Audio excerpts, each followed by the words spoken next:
kali ini saya akan menjelaskan mengenai perkembangbiakan pada lumut. Nah, sebelumnya saya jelaskan dulu apa itu lumut, apa itu tumbuhan lumut. Jadi, tumbuhan lumut itu adalah tumbuhan yang tingginya atau ukurannya kurang lebih 50 cm dan dia biasanya tinggal di darat di tempat-tempat yang lembab seperti pepohonan, tanah yang lembab, kemudian ada batu-batuan yang memang terhindar dari paparan sinar matahari gitu.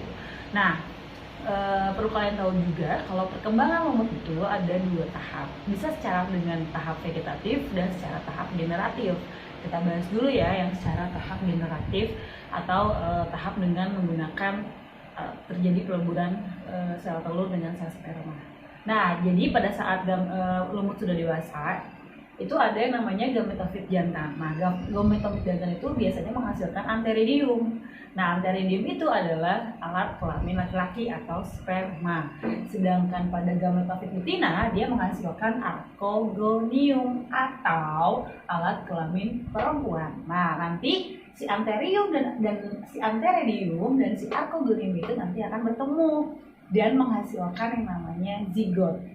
Nah, tapi biasanya terjadi pada musim hujan. Kenapa? Karena pada saat itu si sperma butuh air untuk berjalan menyusuri putik seperti itu. Jadi kita ibaratkan antheridium itu terbang keluar dari gametofit jantan, terbang kemudian masuk ke dalam putik. Nah, nanti dia akan bertemu. Nah, sperma yang sudah masuk dalam putik itu namanya spermatozoid dan nanti dia akan bertemu di putik oleh bantuan air karena air bisa membuat gerakan spermatozoid itu lebih cepat seperti itu. Nah, kemudian setelah itu menghasilkan zigot yang haploid. Yang diploid. Nah, kemudian setelah itu zigot akan jatuh di tempat yang memang tepat atau memang sesuai dengan perkembangan dari si zigot. Jadi kalau misalkan jatuh ke tanah yang sudah subur, maka dia akan tumbuh dengan begitu saja.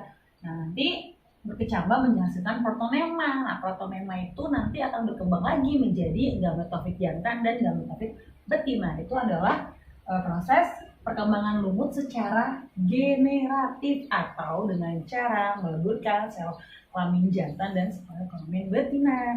Nah, kemudian kalau yang vegetatif itu dengan cara pada sama tahapannya, cuman pada saat jatuh di tempat yang tepat, si zigot ini tidak ada peleburan sel kelamin, tapi dia menghasilkan spora atau sporofit atau menghasilkan kantung yang menghasilkan spora. Jadi bedanya di situ.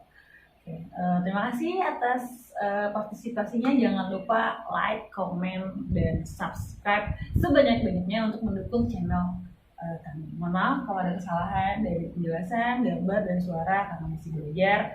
Jangan lupa ya, like, comment, dan subscribe sebanyak-banyaknya.